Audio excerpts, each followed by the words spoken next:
Welcome to the Museum of South Texas History. Welcome back to our Sunday Speaker Series in person. I'm happy to see everybody face to face. I know a couple of you all got to check in on the first presentation that Mr. Reyes did last week, so we're very grateful to you all, our faithful followers. This presentation will also be recorded and put up on Facebook Live afterwards, so you can check that out. And for anybody watching, we will continue our Sunday Speaker Series as we move forward, both in person and virtually. So we're really happy to be able to engage with everybody. As I mentioned, if you haven't had a chance, Gilberto's first presentation, this is a part two of a two-part presentation, is up on our Facebook page and our museum website. I don't want to take up too much more time because I know Gilberto definitely has a lot to cover. So without further ado, Mr. Gilberto Reyes Jr. Hello, folks. Don't applaud yet. Maybe I'll be terrible. Hello, good afternoon. This is kind of an odd experience for me. This is the first time I've actually talked to people in an academic setting for 18 months. So I'm very happy to see you here. Thank you all for coming out here today and spending some of this lovely afternoon with us here at the Museum of South Texas History. My name is Gilberto Reyes Jr. I taught at South Texas College for about a quarter of a century. And most of what I have focused upon is the history of Mexican Americans in places such as South Texas, specifically South Texas, because my kid is fifth generation Valley. I'm pretty proud to call South Texas, specifically the Rio Grande Valley, my home. So I'd like to start, with your permission, with a couple of stories that are kind of personal, but I think that will help, prepare us for what we're going to look at here. The first of them comes from my childhood, back in the 1980s, living in Lantana, Texas. If you can find Lantana on a map, more power to you. Almost nobody knows where it is. It's one of those places where it's like you say, okay, vas allá donde está echada la vaca, volteas a la derecha, right? That's the way you give directions. You go over where the cow is lying down and then you turn right. The largest city is San Benito, Texas, to Lantana. And I recall back in the 1980s, and very hopeful person, opening up a Chinese restaurant in San Benito, right? There had never been one there to my knowledge, and the poor man was starving to death because nobody would go to his restaurant. Until one day when we passed by, there were people hanging from the rafters, and I learned why later. He had come to recognize that there was something missing from his menu. So when his waiters would come up and say, what would you like to eat? You say, mugugay pan? They'd say, great. Corn or flour? And that's the way he did it. Some of you who are a certain age here in McAllen, actually we're in Edinburgh, but I may remember in McAllen, on 10th Street, the famous sign outside of Sahadi's, right, which was a business that catered to folks with adventurous tastes, right, from the Middle East and from the Mediterranean, right? When Sahadi's first put up a sign to advertise its heroes, it had the word heroes, a picture of a hero, and then underneath it, I don't know if you remember, the caption read Greek tacos. Now, I'd like you to remember those two stories as we go through here, because what you'll see in the upcoming lecture is an example of how those things were not anomalous, but these were things that come from a deeply rooted part of the predominant, the culture of the predominant number of people in the Rio Grande Valley, Mexican Americans. Now, this isn't only going to be about Mexican Americans, and you'll see why in a second, right? Because that is a little bit of a narrow term here. So what I'd like to do is start off by talking about the fact that we will be dealing with a concept that is very well known south of the Rio Grande, mestizaje.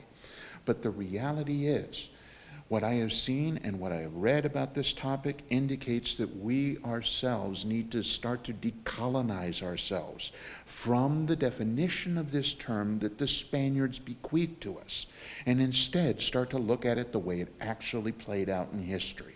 And that's one of the things I'm going to hope to do today, is to show how things and events that occurred far afield from the Rio Grande Valley and from South Texas will come to absolutely create the culture that we know in this part of the world today. What you'll see here doesn't look like it pertains to South Texas initially. If you saw what I did last week, that was about Spaniards, that was about Indians. I'm having difficulty hearing you. Oh, okay. Can you pick up? Sure. Does it work? Yeah, it works. What I can do is I can get over here. I can't get too far away from it. So I'll project a little more. How about that? Can you hear me now? ¿Estamos bien? Once you mellow out, I lose you. Okay. Right there. Okay, all right. Pues fíjese, entonces, I'll go ahead and do this. ¿Está bien? Okay. So, mestizaje is a very commonly understood concept. Even in places such as the Rio Grande Valley, people are accustomed to hearing this word. However, what we need to do is stop thinking about it the way the Spaniards wanted us to think about it, and instead start to think about it the way it actually played out. Now, if you saw the presentation I did last week, you would have seen the melding of two different kinds of cultures, Aztecs and Spaniards, as they come into the process of creating people we know as mestizos, right? Mestizaje is the process of making mestizos. And the way it's commonly understood is that mestizos are a mixture of Spanish and Indian blood. That's what the Spaniards intended for us to understand by this term mestizo, right? Mixture of Spanish and Indian blood. But one of the things we know very clearly in the 21st century is that blood is blood is blood. The blood of a white person is no different than the blood of a black one or a person from Asia, right? Blood is blood is blood. It is different by types, to be sure, positive and negative, absolutely, but blood, human blood, is blood. Now, the reason the Spaniards thought that mestizaje was a mixture of blood, we'll see in a little bit. But first things first, the reason why Spaniards become so important a part of Mexican-American culture is because of this Pope here, Rodrigo Borgia, Pope Alexander VI. Now, being a Pope at the time he was Pope in the 1400s was very different from being a Pope today. Pope Alexander moved into the papal apartments with his girlfriend. Pope Alexander had his girlfriend painted as the Virgin Mary, and then that painting was put over the door of the entrance to their bedroom. This is not the sort of thing that would fly in the 21st century for popes to be doing. But this was a different time. And as a result of the fact that this was a different time, one of the proofs of that is that Pope Alexander VI, through something called the Treaty of Tordesillas, essentially gave the planet to the countries of Spain and Portugal. And since he was closer friends with the Spanish than he was with the Portuguese, he gave what ended up being the good part to Spain. The good part, I say, because you see the yellow area up there, right, would be essentially half of the planet.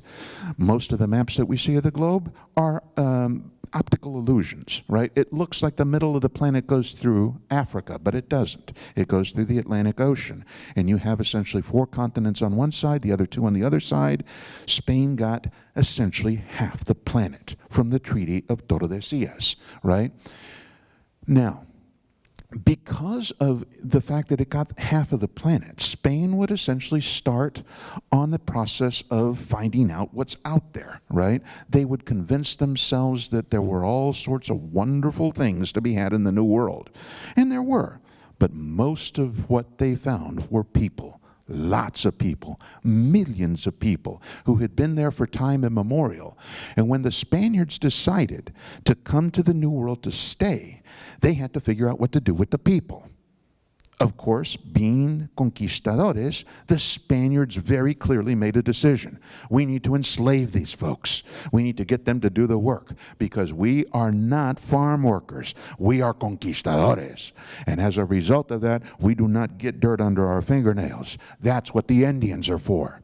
However, there would be voices in the wilderness that would offer up a counter to that mentality. And one of the first is this person, Fray Antonio de Montesinos. Fray means friar in Spanish. He's like a monk. And in 1511, Fray Antonio de Montesinos lived in what we now refer to as Hispaniola, right? Then Española, Little Spain. It had been named that way by Columbus. In December of 1511, in what we now call the Dominican Republic, specifically Santo Domingo, Montesinos gave a homily to the conquistadores who were there. Montesinos said in this homily, in the holy month of December, I know that you folks have heard over and over and over again through your lives about the teachings of Jesus Christ, about love and charity towards others, but apparently you haven't been listening. So I am here to tell you that God, not just me, but God is watching everything that you do. And He has judged you already as being guilty in His eyes of the destruction of the Indians. And there is nothing you can do to save your souls. You are going to burn in hellfire forever for what you have done to these people, because they, like you, are made in the image of God. This went over really well with the conquistadores. They loved hearing this. They thought he was drunk. They sent him back to Spain because they thought that he was clearly off his rocker. But he was the beginning of a movement that would be taken up by this guy, Fray Bartolomé de las Casas. De las Casas was in the cathedral listening to Montesinos. And what he heard made him recognize the fact that he had been voluntarily blinding himself to some of the most hideous human rights abuses in the history of humanity.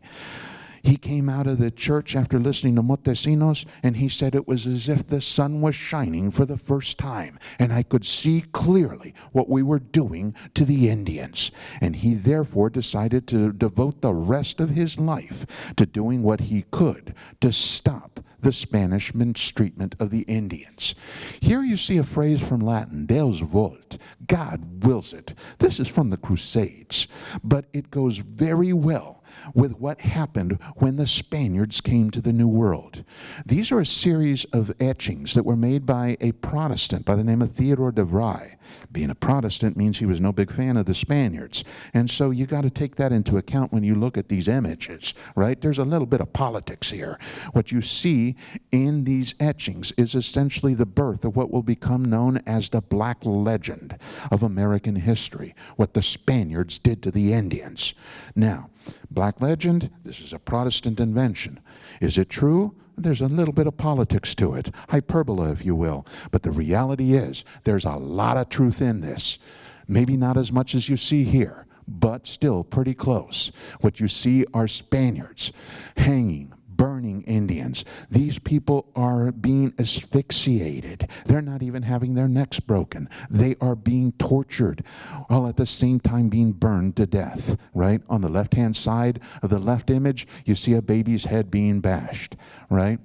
Now, as you go through, you see other images. Indians being chased out of their homes and put into pits, right, that have spikes in them.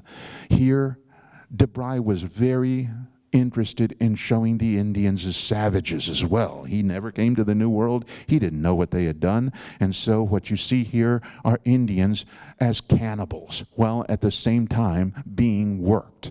On the right-hand side, an Indian whose feet are being burned, right?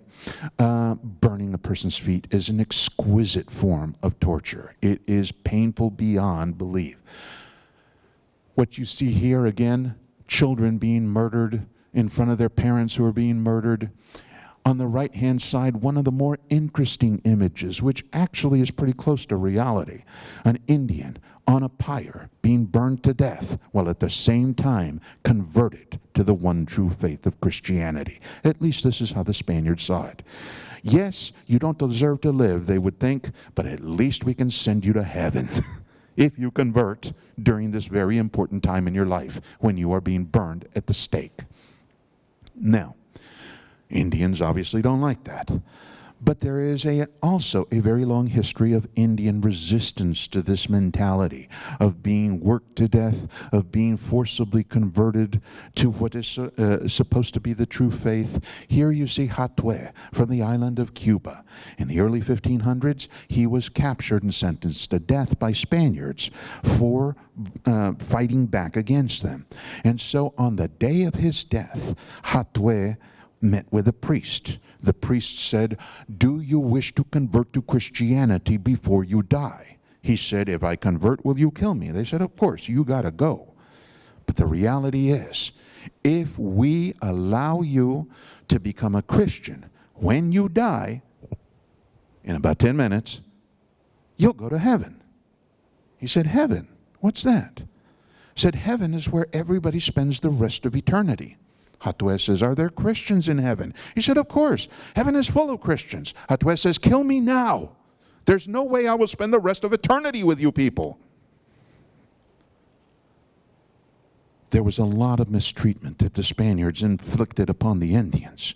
But as we all know now, with hindsight that is 2020, the real damage done to Indian societies came from smallpox and other European diseases that the Indians had never faced before. Here you see one of the most important Indian perspectives on this. Indians dying of smallpox. The top half left-hand image there shows an Indian speaking. That's what the little candy cane character looks like. It looks like a candy cane. That's what it means. He's speaking. He's consoling the person with smallpox. And then, of course, you see other people on mats in the process of dying.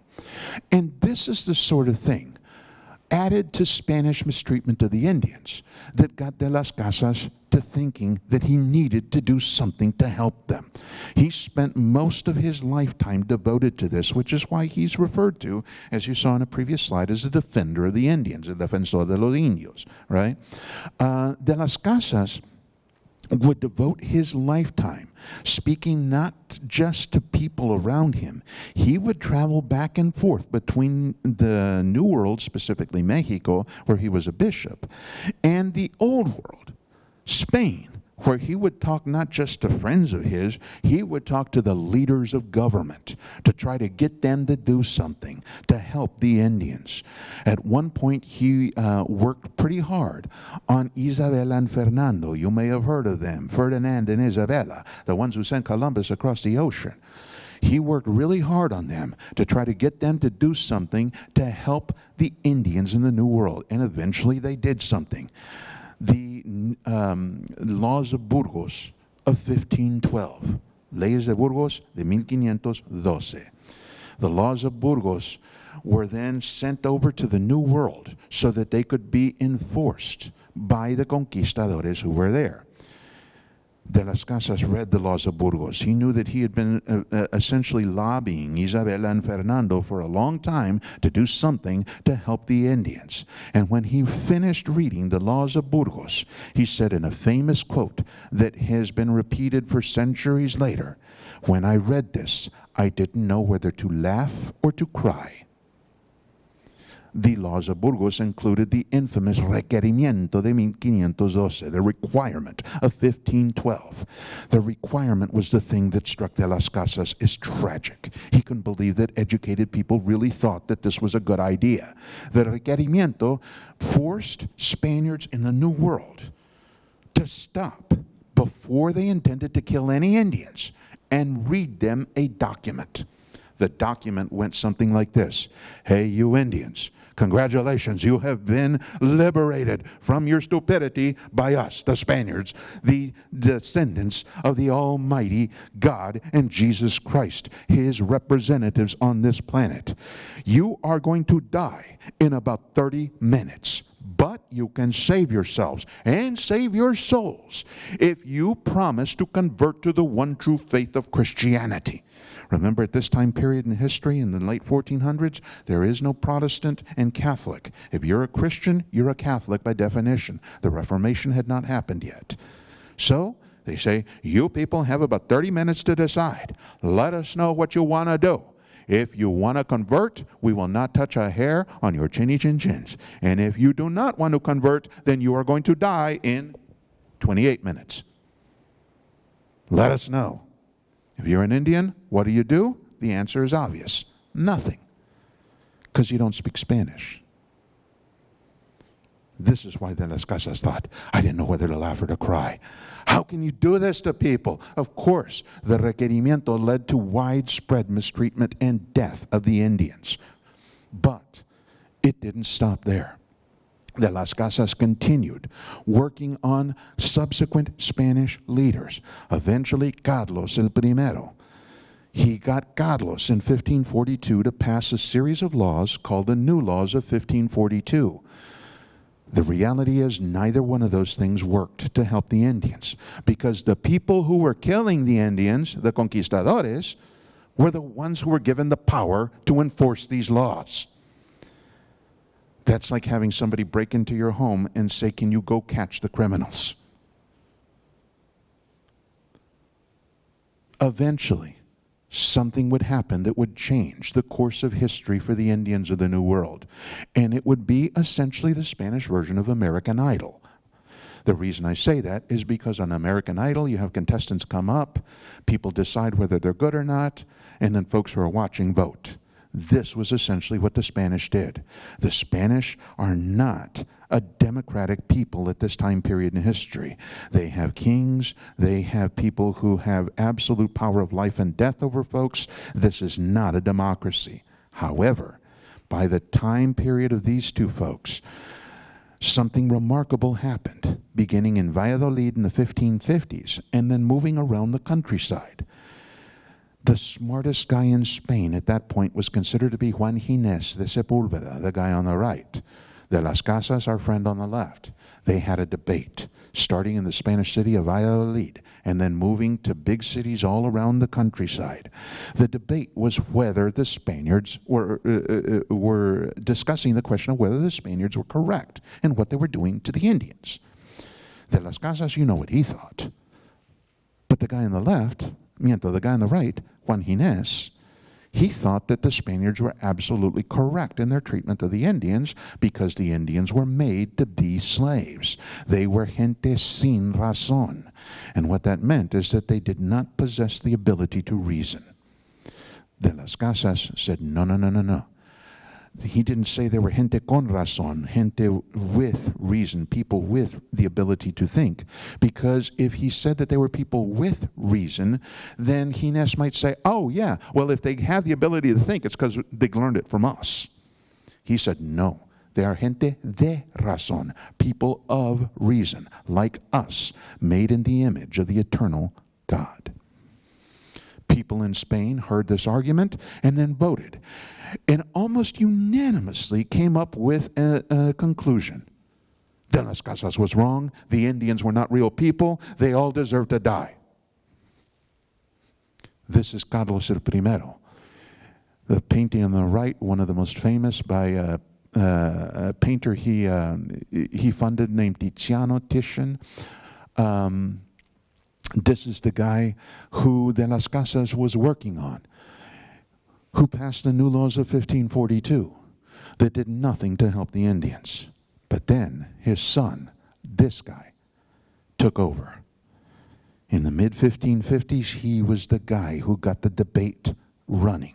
He was the guy who wanted to know clearly whether the Indians deserved what they were getting.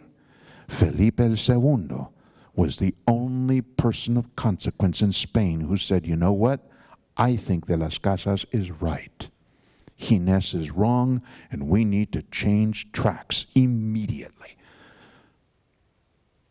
That doesn't mean that the mistreatment of Indians stopped. It would continue on into the future, but in ever decreasing quantities of damage to them, right? In other words, there were fewer instances of Indians being harmed at the hands of Spaniards, as Spaniards eventually came to the conclusion, hey, we need to do what the government is telling us this time, because Felipe did it a little different. He sent police to the New World to make sure that these laws were being enforced. He didn't let the conquistadores and their followers enforce these laws. He made sure that there were outside third parties to protect the Indians.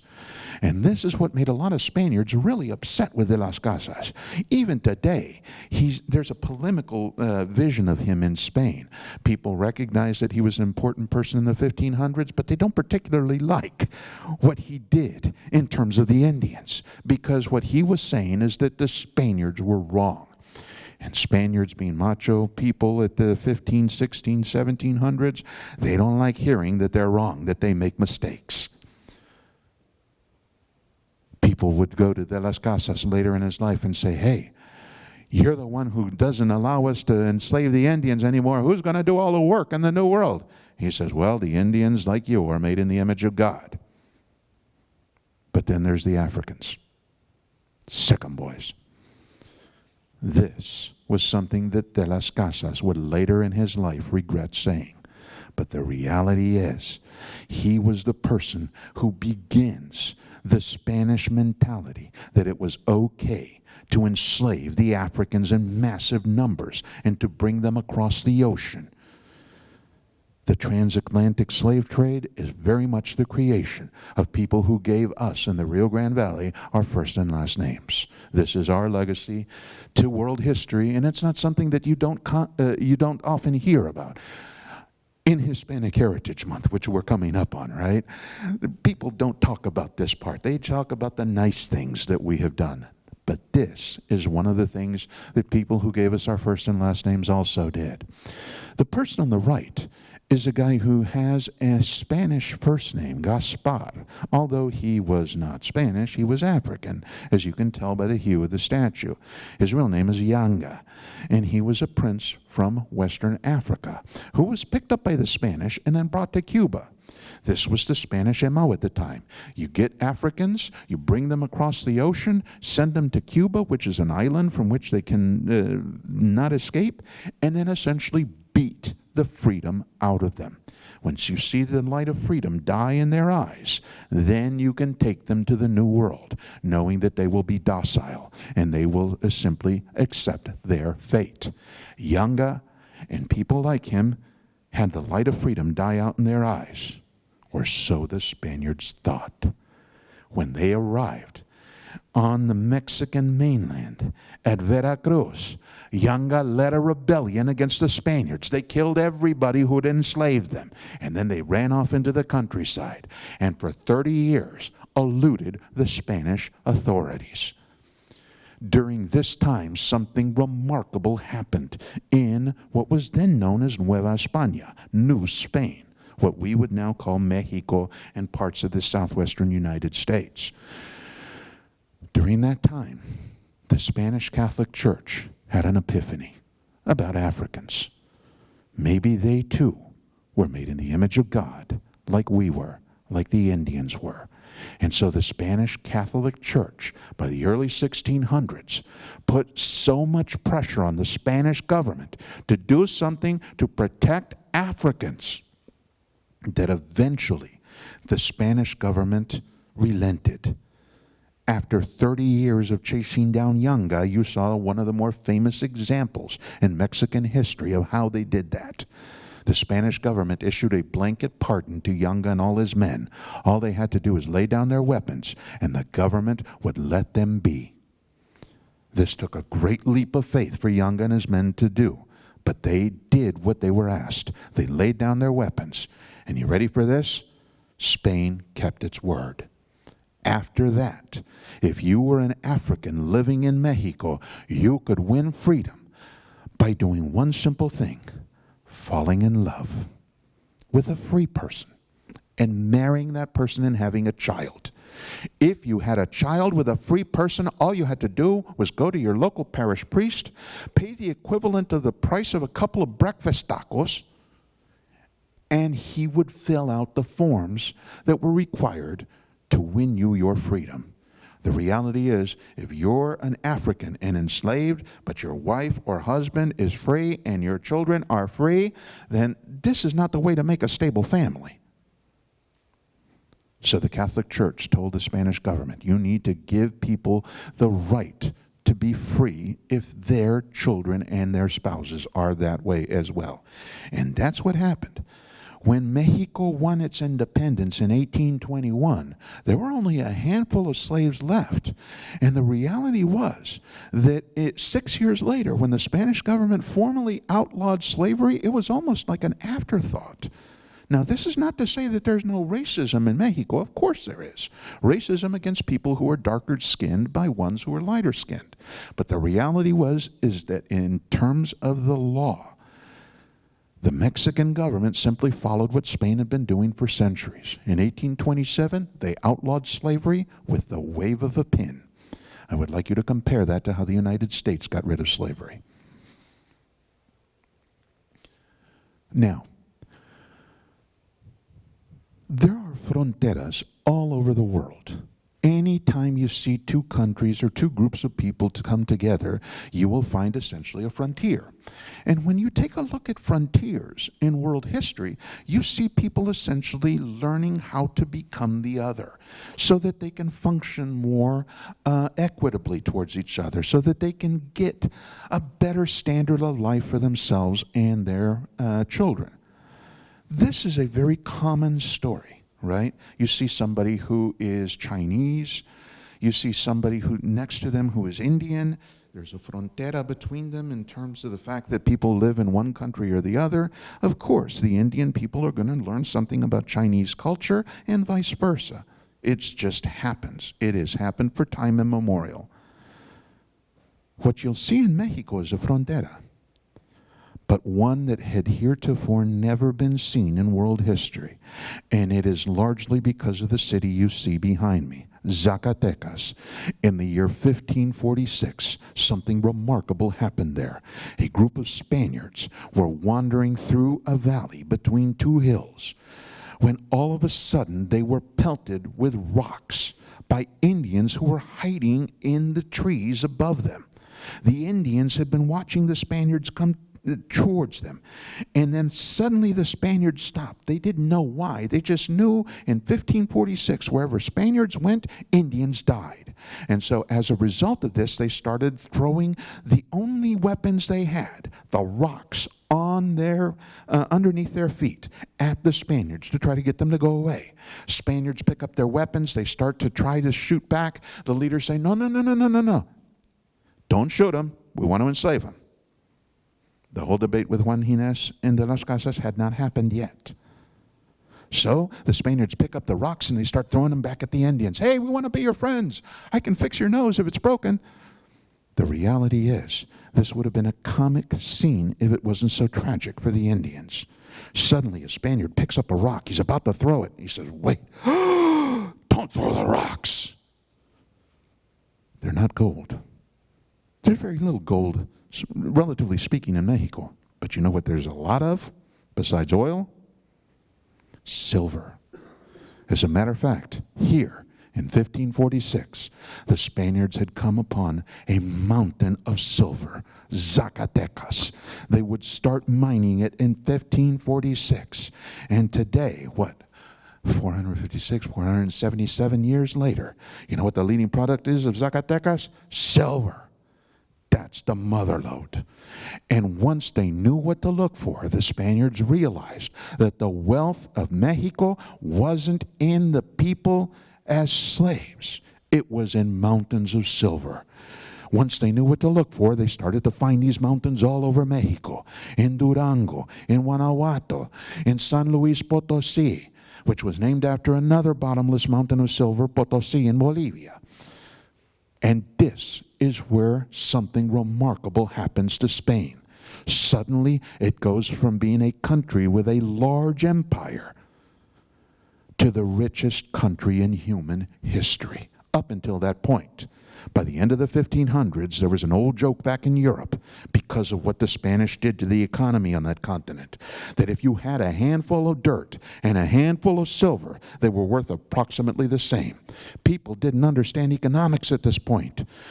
Felipe and the Spanish government would simply bring silver from the New World, turn it into coins, and then use it to buy anything they needed. And what they needed was an army and a navy to try to convert the world to Catholicism. That was Felipe's goal in life. That is why, if you take a look at a picture of him that we had earlier, the one in the middle, you'll see he's got a rosary in his hand.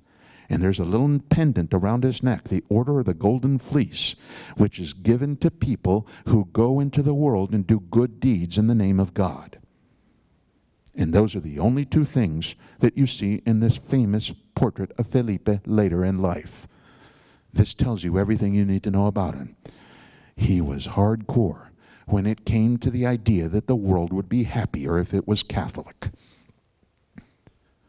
In 1579, This was the empire that Felipe had created, using mountains of silver from Mexico to pay for the military that would go into all of the red areas on the map. But in that year, the king of Portugal died, and Felipe put himself on the throne of that country. And what that meant is he added all of the blue areas to the red ones that he now owned. The reality is that by 1580, Spain would become the first of only 3 countries in human history to be able to say, we rule the world. The sun never set on the Spanish Empire. And this is why, when you become as wealthy and as powerful as Felipe El Segundo, that's how you sign your name. And anywhere your signature goes in the world, people know exactly who it is. You'll notice his signature does not read Felipe. There's not an F in there. It reads, Yo el Rey, I, the king. And if you were anywhere in the world and you didn't know who had signed this, here's $1 so you can buy yourself a clue. Everybody knew who this man was. Which brings us to this. I know a lot of you are familiar with this. You may have read it, maybe read it several times. Don Quixote de la Mancha. Don Quixote, famous for finding a world that was inhospitable to him, that was against every principle he stood for. Felipe was the king of Spain at the time that Don Quixote de la Mancha was written by one of the most famous people from Spain, Miguel Cervantes y Saavedra. Miguel Cervantes had been wounded at one of the many battles that Felipe was fighting to try to get the world to become Catholic. Miguel Cervantes had been wounded almost grievously at the Battle of Lepanto in 1571, and he had lost the ability to use a sword. He considered suicide after that, because what good is a man who cannot fight? And then he decided, maybe I'll write. And he wrote a lot of stuff, but the most famous is Don Quixote de la Mancha, which, if you read it, is not just about a dreamer. It's about Felipe. Felipe's goal in this life was to try to convert the world into the Spanish image of what it should be. And that's what Don Quixote does, going tilting against windmills, trying to take a world that is hostile to him and the romantic view of the world that he's got. And I don't mean romantic like a bear inside of a balloon. I mean like the romance movement, where you lead with your emotions, not so much with your intellect. Felipe would end up doing some really terrible things, not so much to the world around him, but to himself and to his country, as a result of this romantic image he had that the world should become wholly Spanish. Felipe is kind of like de las Casas today in Spain. You don't see a lot of people going, hey, Felipe, right? He was the guy who created the first world empire in human history. And yet, Felipe also laid or sowed the seeds of Spain's decline from power. That's a whole other story. I'm not going to get into that. But the reality is that Felipe is a polemical figure in Spain today for that reason. He brought Spain greatness, but he also sowed the seeds of its destruction. Now, Spain is nowhere among the list of leading countries in the world, and it hasn't been for about 4 centuries. Its golden century, which really was a silver one, was the 1500s. But what Spain did do is create a global empire. Columbus had been trying to get to the Far East. He never got there, obviously, but eventually Spain did. And what they would do is they would bring Asian culture back to Spain in the form of things called Manila Galleons. These galleons, as you can see, one is cut up into a cross-section laden with goods from the Far East. These galleons would then take off across the ocean, across the Pacific Ocean, and then they would come to Mexico. Mexico would become the main embarkation point, right, from which people would take stuff from the Far East back to Spain. So what this means is that anything going from the Far East to Spain would, by definition, go through Mexico first. This would mean not only Asian goods, but Asian people who were traders in them. And if you're a business person and you have a whole bunch of stuff you want to sell, you don't want to wait until you get to Spain. If you see people who might be interested in buying your stuff, sell it. Monday. Oh. Meanwhile, in Mexico, you start to see, because of the Spanish open-mindedness towards Africans that would eventually lead to their freedom, things like this. You go into any herberia, you see the siete potencias africanas, right? The 7 African powers, very commonly used to try to seek a wide array of good things for the people who light the candles. On the left, San Martin de Porres. You'll notice he is not only a patron saint, he is also a black Mexican saint.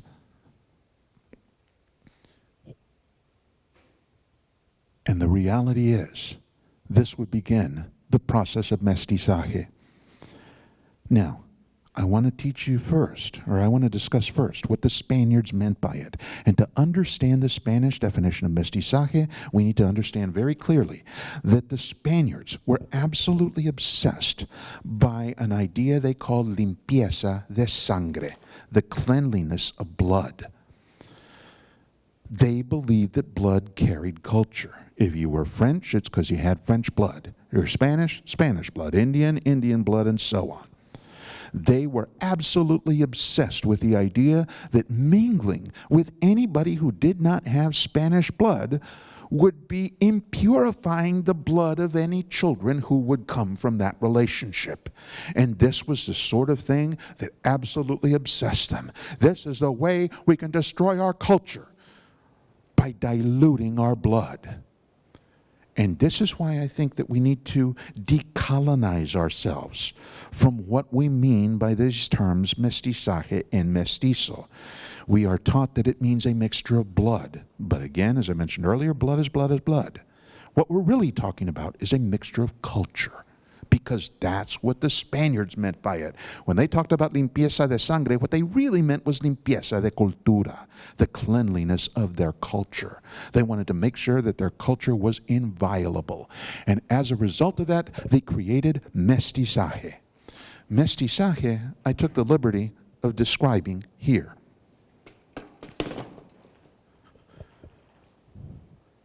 Real quick joke, when I was a kid in elementary school, we had a parent-teacher night. My mother came. Kids loved that because they would make the parents sit in the kids' seats. And the kids' seats are small, so the parents had their knees around their chins, right? The reality was, when the teacher got up to my mother, she said, "Mrs. Reyes, your kid does pretty well in some things, but there's one thing he does better than anybody else in class. You are going to be so proud of him when he grows up. Mrs. Reyes, your kid has wonderful penmanship." That's what came out. That's not wonderful. Anyway, this is the best I can do. Mestizaje. You see on the left-hand side the Spanish view of it, on the right-hand side the reality of it. Now, first the Spanish view. Mestizaje was a way of protecting the cleanliness of Spanish culture. And so as a result of this, you would have a Spanish, usually man, with an Indian woman. They would get together, either married or not, and have a child. According to the Spanish point of view, that child was now 50-50. The gender of the child is irrelevant. What the Spaniards would say is that that person's blood, mathematically, is now 50% Indian and 50% Spanish. That person is doomed, lost. There's nothing you can do for that person. That person is doomed for the rest of life to have poor culture, poor blood. But if you take this person and marry them off to a Spaniard, then you got something. Spaniard, half and half Spaniard and Indian, you end up with a 3/4 mix. To the Spanish government, that was close enough. That person would be referred to as a Spaniard, at least in terms of the eyes of the law, although we would know that person as a mestizo. Now, for the Spanish point of view, you take that person, marry him off to another Spaniard. Again, the genders do not matter here, just as long as you have another Spaniard marrying this person. From a mere matter of percentages, then you'd have a child who is 88% Spanish, 12% Indian, more Spaniards, and that was the Spanish image of what mestizaje could be. And this is why they created things that would eventually be called las castas, right? You see some representations of las castas, the caste system that emerged in places such as Mexico. The caste system was one way of ranking people. The Spaniards obviously ranked people by wealth, just as we do, but also by cleanliness of blood. Spaniards, purebred Spaniards, they were at the top of society. People who did not have pure Spanish blood, they would fall down depending on how little Spanish blood they had. Now, what you need to make the Spanish view of mestizaje work are lots and lots and lots of Spaniards, obviously. And that's the one thing they didn't have. Never in the history of the 300 years of Spain's colonial experience in the New World did Spaniards represent more than 15% of the population of the Americas. You could go hundreds of miles in any direction, depending on where you lived, and you might never see a white person. You might never see a Spaniard. The reality is that instead of what the Spanish had in mind for mestizaje, this is what happened. Large mixtures of people from all over the planet who came to Mexico because Mexico was Spain's ATM. It was the money supply, right? Spain got the wealth that it used to create a global empire from Mexico. And wherever the money is, people tend to gravitate to it. People from all over the world. Sometimes against their will, as the Africans, sometimes conquered people, such as the Indians, sometimes folks who are business people, such as the Asians, and of course Spaniards coming to the New World to have a go of it. The reality was, there were so many people out there that there were a lot of different possible mixtures. What you see here, Spaniard and Indian. You go all the way down here, you see the people who have the least pure Spanish blood, or the least influence of Spain on their blood. And again, what we're talking about is culture. This limpieza de sangre mente españoles, you see how it's spelled there. They weren't using the tildes in the 1500s, at least not yet. These possible mixtures would include folks who were called things like the jump backwards, salta atrás, the lobos, the wolves, calpamulatos, and of course the hapless no te entiendos. I don't even understand what's going on with your culture and your blood, right? And the tornatraces, the people whose blood and culture is so impure that they are turning away from the real truth, the real beauty that is Spanish culture. And that brings us to this guy, José Vas Gonzalez. He, like Miguel Cervantes y Saavedra, wrote a lot of stuff. Cervantes' stuff was good. This guy's stuff, not so much. As a matter of fact, most everything he wrote is what we would in the valley call puro vato, right? It's just stuff that didn't make any sense.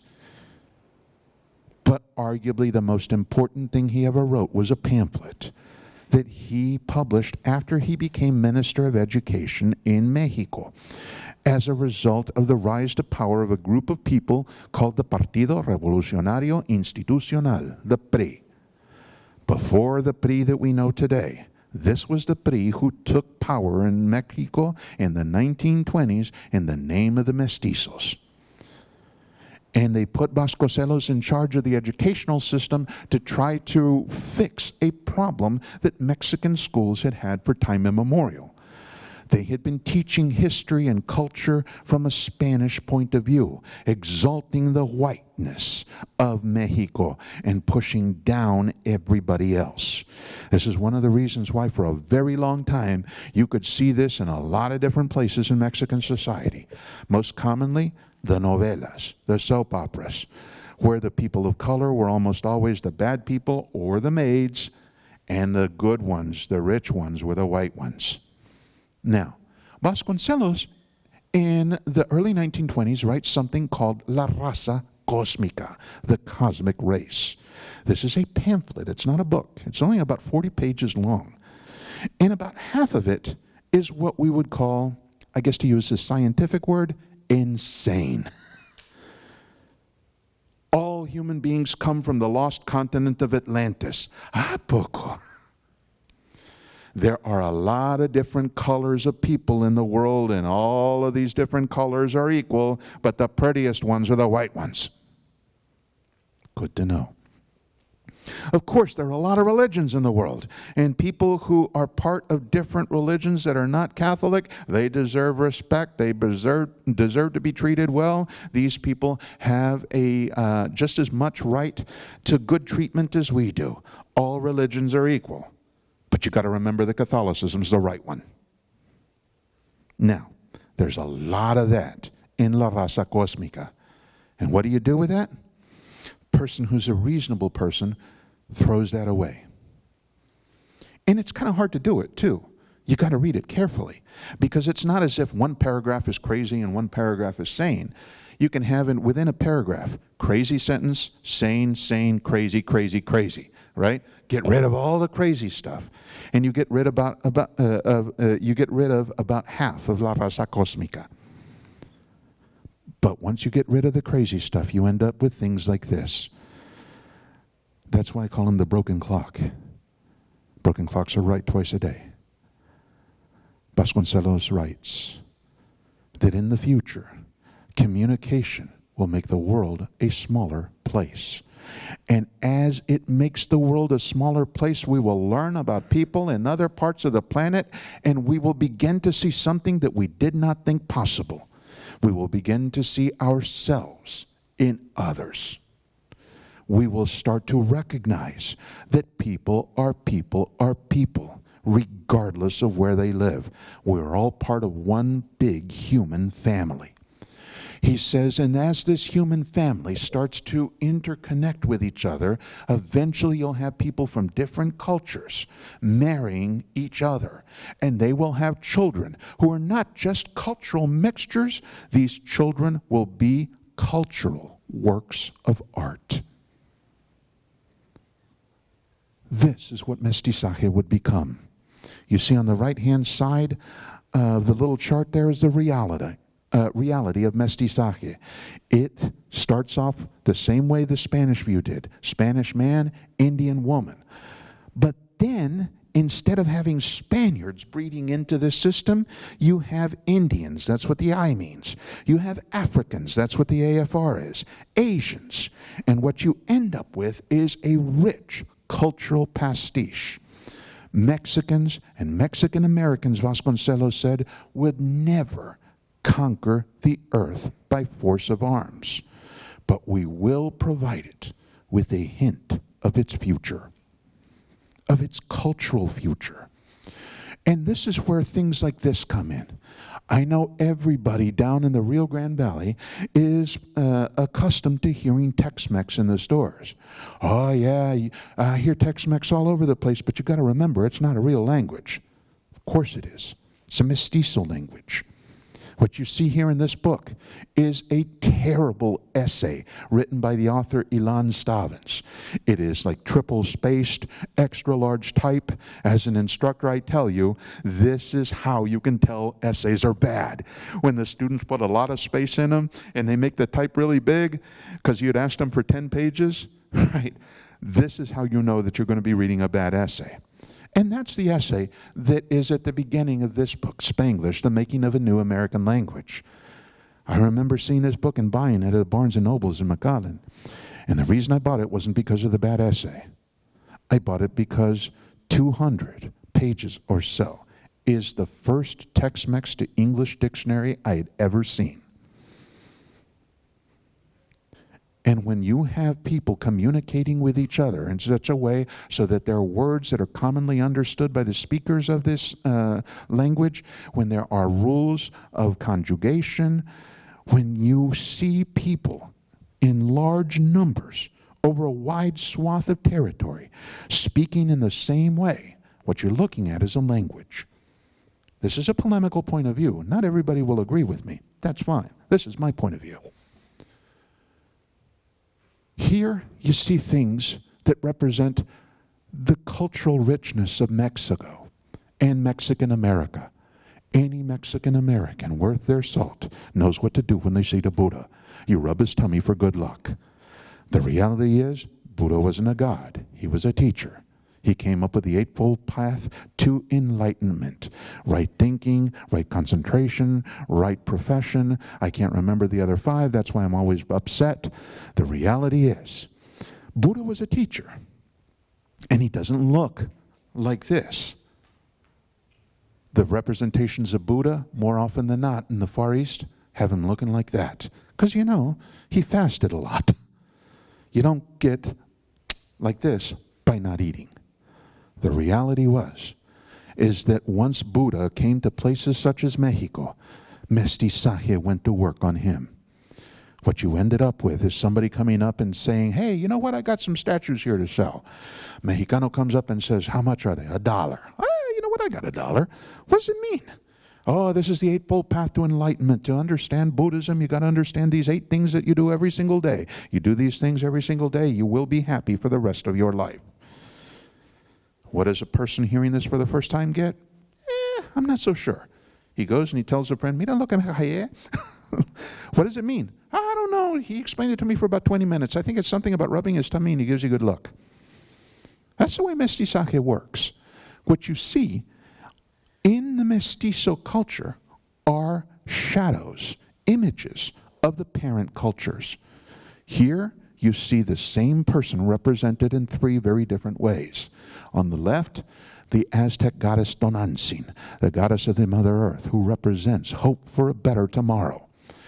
On the right-hand side, black woman holding a black baby. Sorry about that. Black woman, black child. This is the Virgin Mary and her son Jesus, known by her Spanish name, the Virgen de Guadalupe.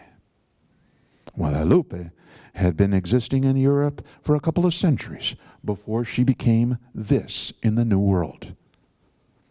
What you take a look at when you see the Virgen de Guadalupe, the patron saint, or sometimes the goddess of the Americas, is a person who represents a little bit of this, a little bit of that, put into this form. And this is how mestizaje works. It is not a mixture of blood, it's a mixture of culture. And one of the best examples of that you see in our own beloved Rio Grande Valley is the noble fajita.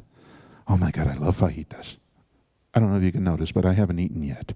The reality is, fajita botanas are a sign that God loves us and wants us to be happy. I know vegetarians probably wouldn't agree with me. Hey, it's a free society. You can believe what you will. But the fajita was born in the Rio Grande Valley out of cuts of meat that were discarded in the rest of the United States. But we came to recognize the fact that if you take the large amount of fat off of it, you see something underneath that is absolutely gorgeous. Here, La Reina Selena. Now we're seeing how all of this stuff relates to the Rio Grande Valley, because we in the valley are mestizos.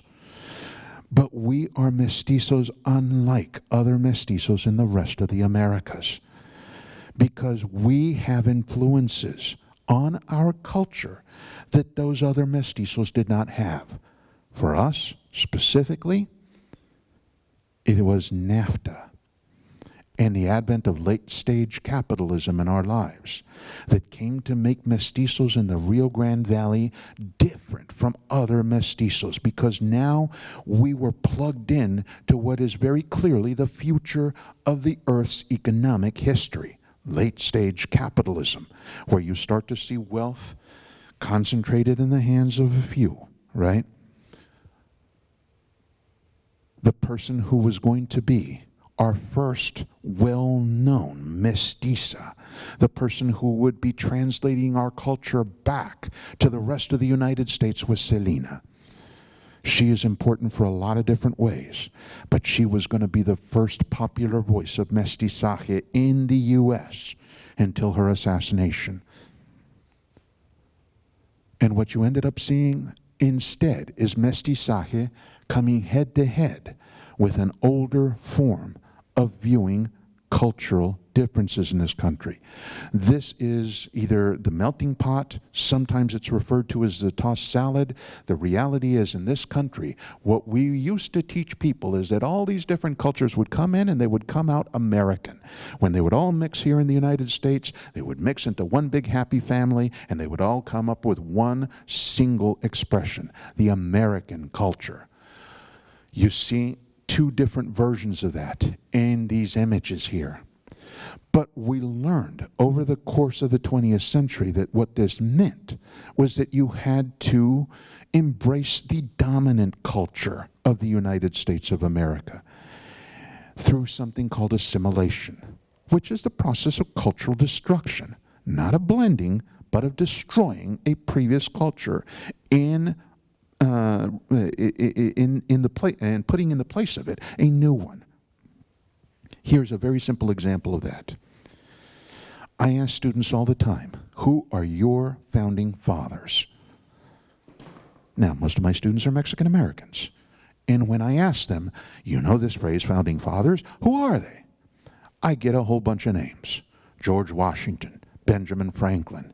Some people say Abraham Lincoln because of the Emancipation Proclamation. Hey, I'll go with that. The reality is, I tell them, none of these folks are your founding fathers because you're Mexican Americans.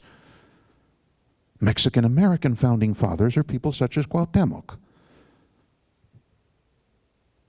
These people would be our founding fathers if we pronounce their names Jorge Washington, Abraham Lincoln, right? Benjamin Franklin, right? If we pronounce their names that way, then maybe they would be our founding fathers. Now, let's forget about the fact that there have to be founding mothers too. That's a whole other conversation. The reality is, this is the American in us. Last week when I started this series, I talked about the term Mexican American. And I used last week's presentation to define the word Mexican. American is now what I want you to think about. Because the term American means that you are a person who is exposed to a democratic form of government, a capitalist system, and a culture that has not one monoculture, but is multicultural. If somebody came from, like, I don't know, the planet Vega or something, and came down here to Edinburgh, to the Museum of South Texas History, and say, how would you define the United States of America? I would think that you would be hard-pressed to find a better definition than this. The U.S. is a democratic country, it is a capitalist country, it is a multicultural country. That sounds good, until multiculturalism goes towards the idea of getting rid of some cultural realities and replacing them with others. This is how capitalism has started to understand mestizaje. They try to blend cultures as well, but what you end up with is something that is really soulless, right? You see here, the enchilada. When you want a burrito, you want an enchilada, you can't figure out which one, you get an enchilada. I show this to students and some of them go, ah! They're scared, right? 5 beers to drink on Cinco de Mayo, right? Cinco de Mayo started off as a way of embracing Mexican culture in Mexican America, right? In Mexican United States. It turned out being hijacked by beer companies. You see Cinnamon Toast Crunch churros, right? Churros are very popular in Spain. They don't look like this, and they don't taste like that either. And of course, the infamous chicken fajita. There's no such thing as a chicken fajita, because the fajita is a cut of meat on cows that doesn't exist on chickens. The chicken fajita was created for people who wanted to eat Mexican food but were health conscious, right? This is an invention of capitalism. And this is what capitalism sees in mestizaje, a way to make money. But the reality is mestizaje isn't about making money. It's about cultural wealth. It is about making a better life for you and your children. And here in the Rio Grande Valley, We see people who are exposed to Mexican or Mexican-American culture who embrace part of it in their own way, so as to create a new culture that is a blending of theirs and someone else's. And by tapping into Mexican culture, you're tapping into a global culture, the first one in human history. I started off with a personal story. I'd like to end with one. When I was a kid and I moved down to the Rio Grande Valley, I was born and raised in Houston. I moved down here when I was 13 years old. My dad took me around and showed me off to all of his friends because we hadn't lived down here since I'd been born. And I went and met one of my dad's friends, a little man about this tall by the name of Franklin Ricker. And I noticed something about Mr. Ricker immediately. He spoke in impeccable Spanish. I asked him at one point, had you ever been to Spain? He says, no, of course not. And then I realized that he wasn't speaking Spanish. He was speaking TexMex, but as well as anybody else. And one day I asked him, Mr. Ricker, why did you learn to speak Tex-Mex? This is not your culture. He said, I learned it because I like my neighbors and I'd like to talk to them. Franklin Ricker was a mestizo. And what this means is you don't have to be Mexican to be a mestizo. You have to be open-minded to new ideas. The more we are able to listen to each other, the more we will start to see ourselves in others. And the reality is, mestizos are the blueprint for the future of humanity. Vas Gonzalez wrote it in Raza Cosmica. I think it was right on the money. We are what the world's culture will look like eventually. People who say, no, we need to protect our culture. These people are looking backwards into history. Mestizaje is the way forward. Mestizaje is the way that the world will eventually become one. Vas Gonzalez just argued that. I seem to think that the immutable history of humanity leads to that conclusion, that eventually, at some point off in the future, there will not be this culture or that culture. Vas Gonzalez called them races, but what he meant was cultures. He was writing in the 1920s, when they still thought race and culture were equivalent. The reality was, he says, eventually, all the world's cultures will blend together into one, into the final culture, the cosmic one, the cosmic race. And if you want to see what the future of humanity looks like, you look at Mexicans and Mexican Americans. We are the beta rollouts. And in places such as the Rio Grande Valley, you see mestizos who are exposed to ideas such as capitalism in its current stage that mestizos have never before had a chance to incorporate into their worldview.